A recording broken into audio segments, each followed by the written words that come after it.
Hey y'all, welcome back to my channel. I said hey. Hey. Welcome back to my channel. Hey, girl. Hey y'all, I'm Jasmine W. Welcome back to my YouTube channel. Now y'all know I like to jump right in, but first I must let you know if you're here and you haven't subscribed to my channel, baby, what are we doing and why are we doing it? Period. Okay, go ahead and click subscribe. Click.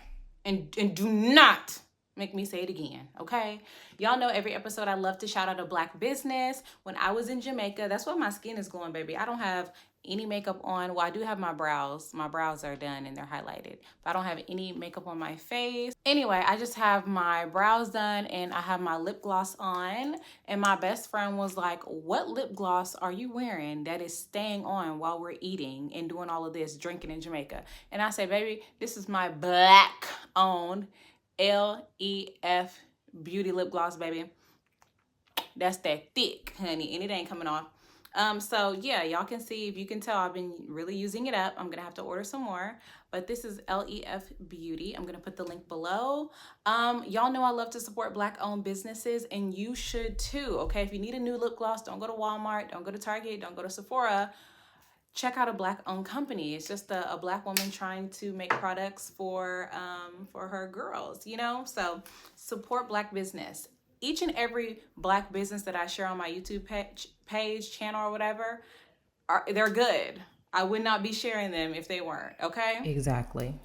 Let's get into this Ready to Love. The one thing I will say is I will be doing Ready to Love episode 1 and episode 3 because for some reason episode 2 is not on demand. Okay, I can't help that. I don't know what y'all want me to do.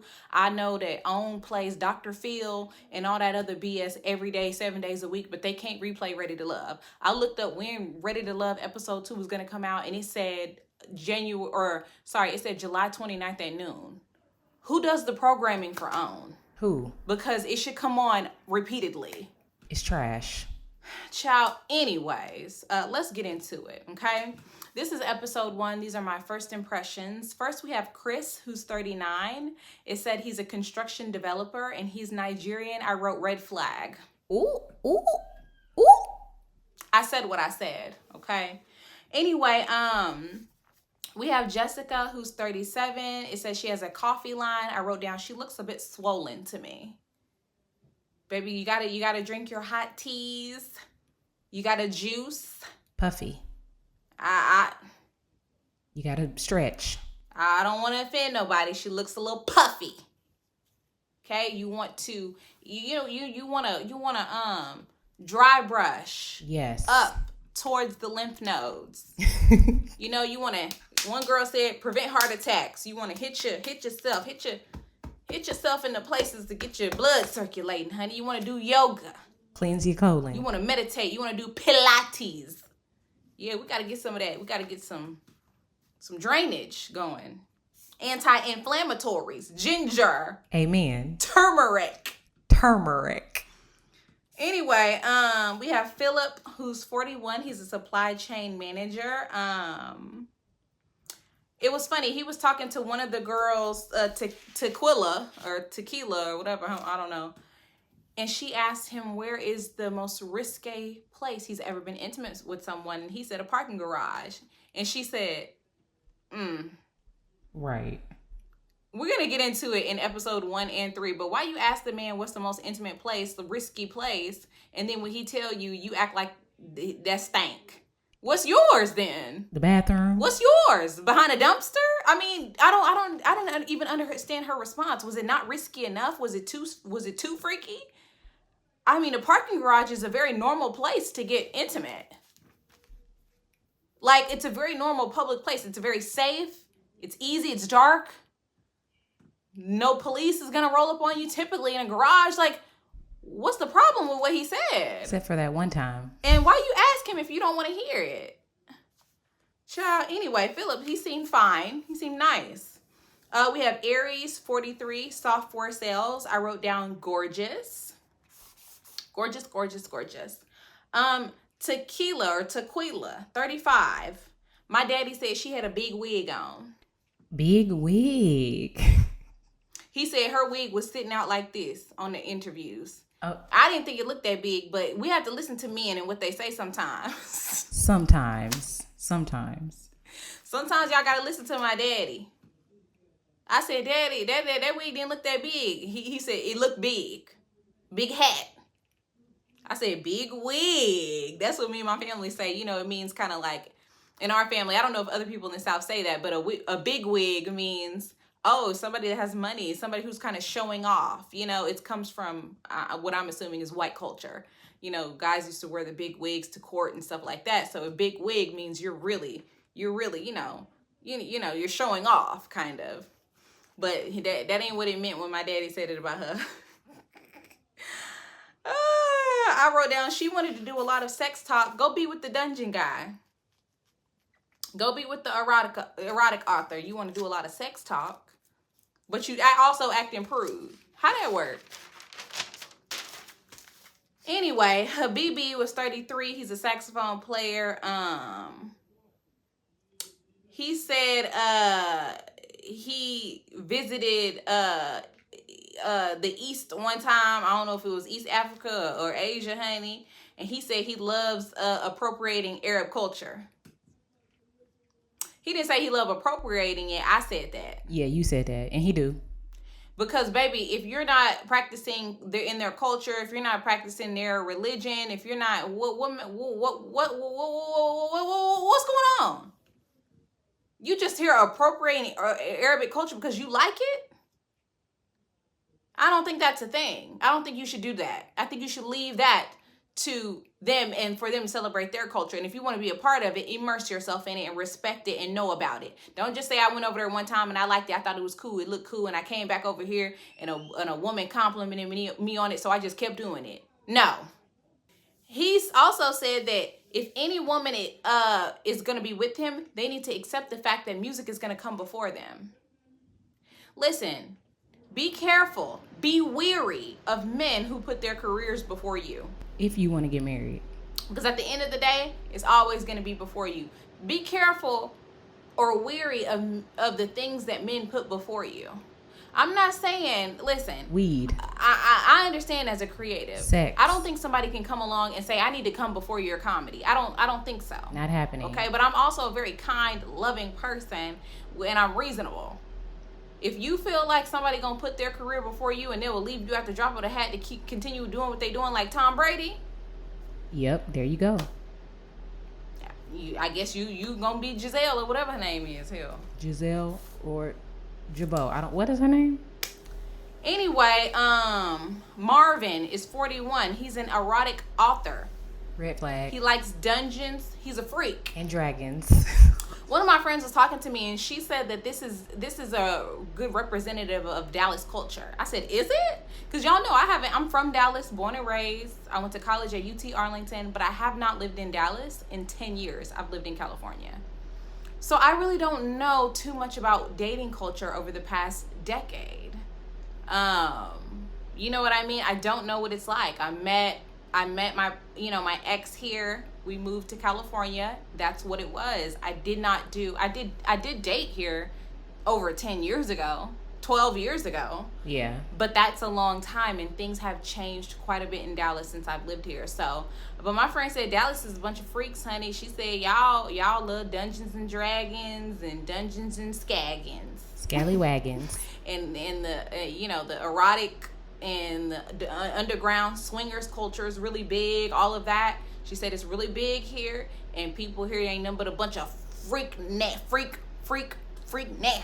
And I say, oh my goodness, I clutched my little pearls, honey.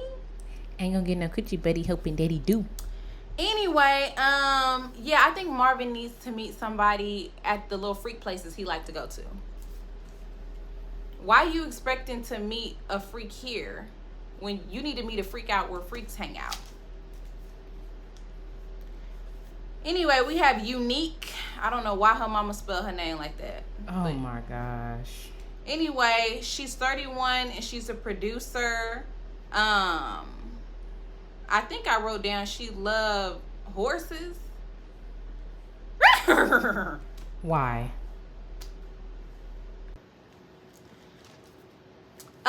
Tommy came out and he said, gather round, gather round, gather round. Why do I have to do my mouth like that? Gather round, everybody. Why? he talking about I had to roll up 75 North.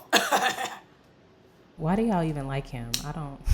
Anyway, he told us 2 people was going home. He couldn't just tell us, hey, everybody, I'm Tommy. So nice to meet you guys. 2 people were going home tonight. So let me know if you need any counts. Hey, everybody, there 2 people will be going home tonight. Anyway, we have Quentin, who's 33 and a trainer. I think somebody I know who knows somebody that I know who knows somebody that I know him.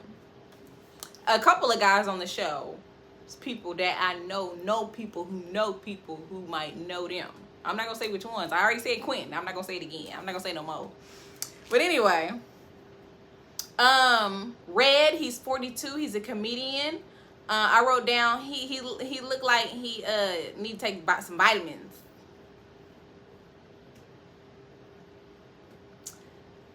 Anyway, we have Brandon, who has 4 kids.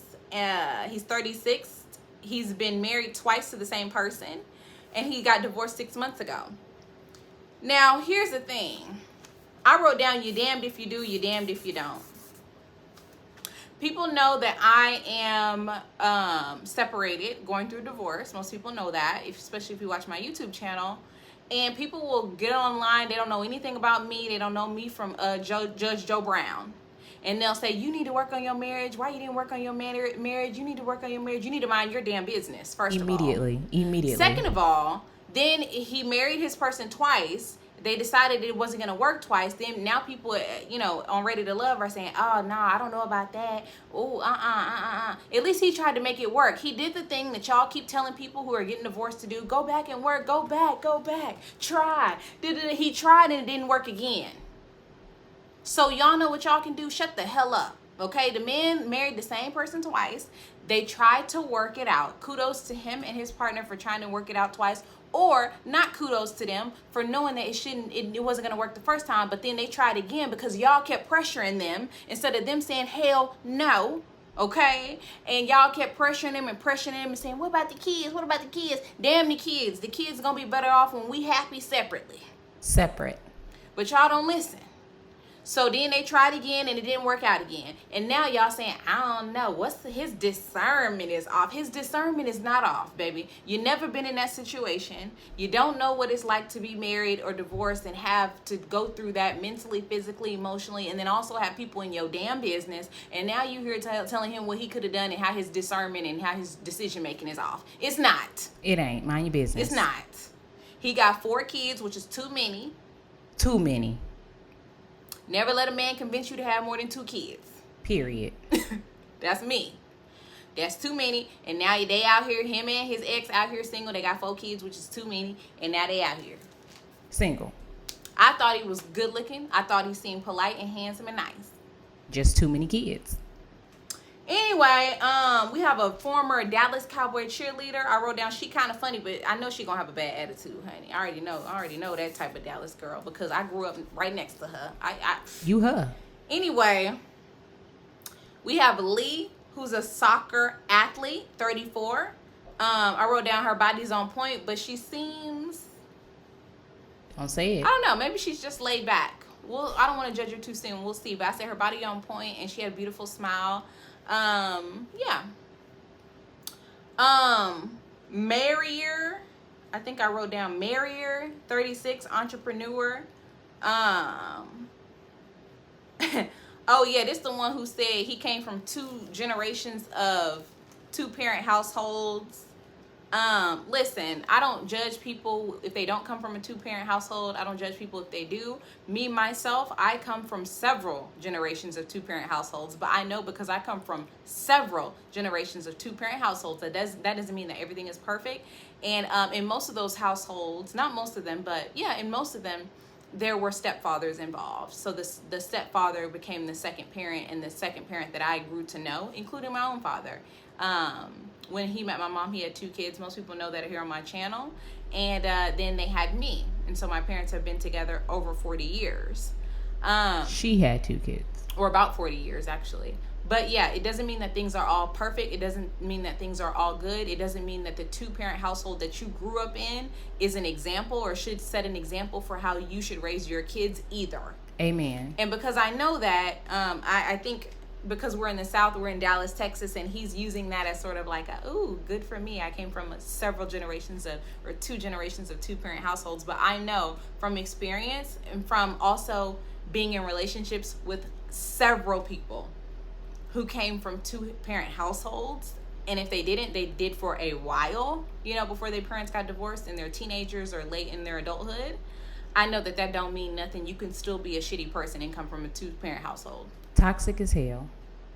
So that does not hold a lot of weight to me. I know we like to glorify that within our community quite a bit, which is it's not a problem, but I know sometimes it can come back as a ding on people, or specifically single moms and people who don't come from that. And I just don't like that. I don't like that part of it. But kudos to him for coming from a two-parent household or whatever. And hopefully he's a better person because of it. Anyway, my daddy said he was short. Very miniature. You came from a two-parent household, but they wasn't too tall.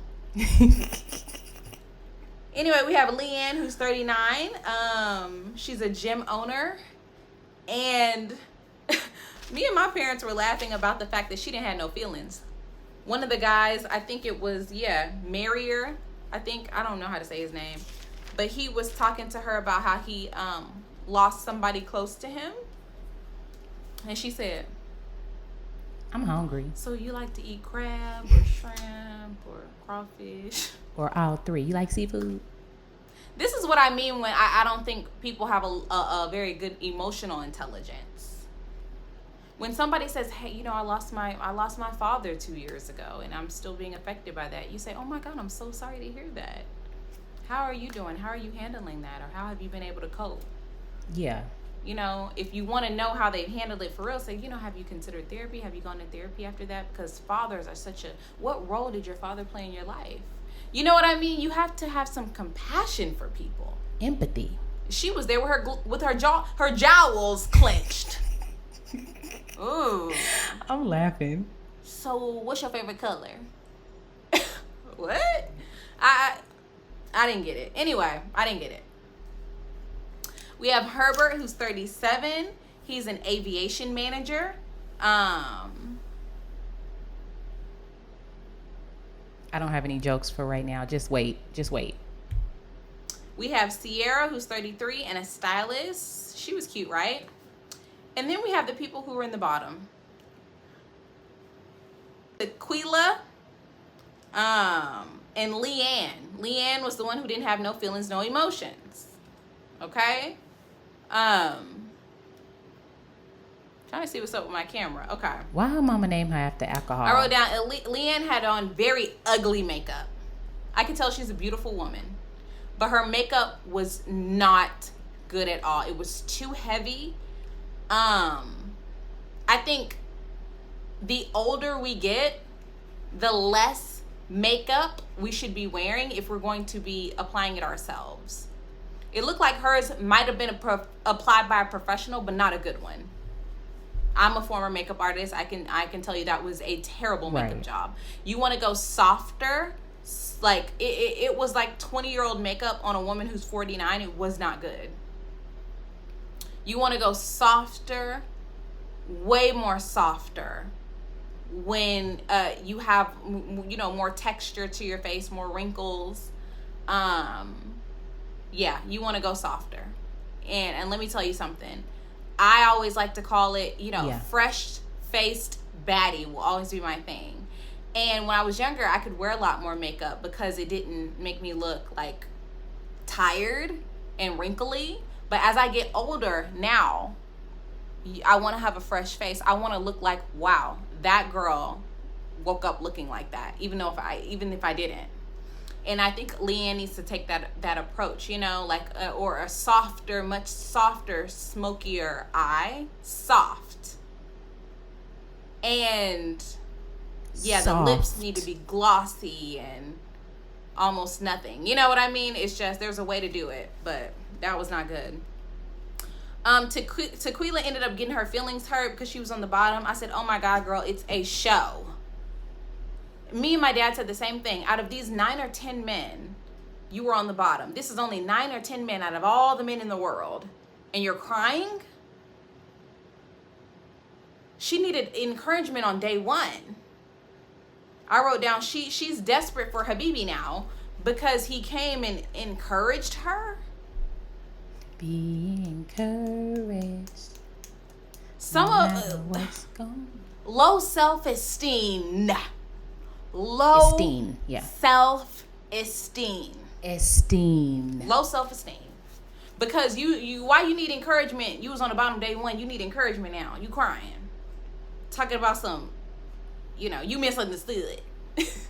No, we understood you. We didn't like what we heard. Yeah, we understood. Anyway. And then didn't like it.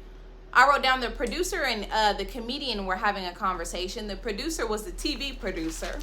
Y'all know the one that been hurt. Who's the TV producer? Oh, Unique and Red. I wrote down their energy is off. She was leaning away from him when talking. And she said that he had a thought job. Now, y'all know I got something to say as a comedian myself. Being a comedian is not a thought job. I don't know what you mean by that. Are you saying because he has access to women in audiences, that makes him a thought? How does that make him a thought? It doesn't mean he has to act on it. And he's a single man. He can act on it if he wants to. I don't understand this terminology she's using. Being a DJ is a thought job. If he's single, what's the problem? He can do whatever he wants. I don't know if y'all know, but lots of men are promiscuous. They like to sleep with people. It doesn't matter if they work at a bank, if they work at a school. It doesn't matter if they work if they're trash men. It doesn't matter if they're comedians or DJs. Have you heard of the milkman? Okay. Is it because he travels? I don't know what y'all talking about because men be sleeping around. A lot of them, not all. Have you ever heard of a pastor? Okay. Touching everybody in church. What's wrong with y'all? Anyway, he said after that comment he wasn't interested anymore, and I don't blame him. I wanted to know why by the end of the episode everybody's makeup was gone. Yeah, rubbed off.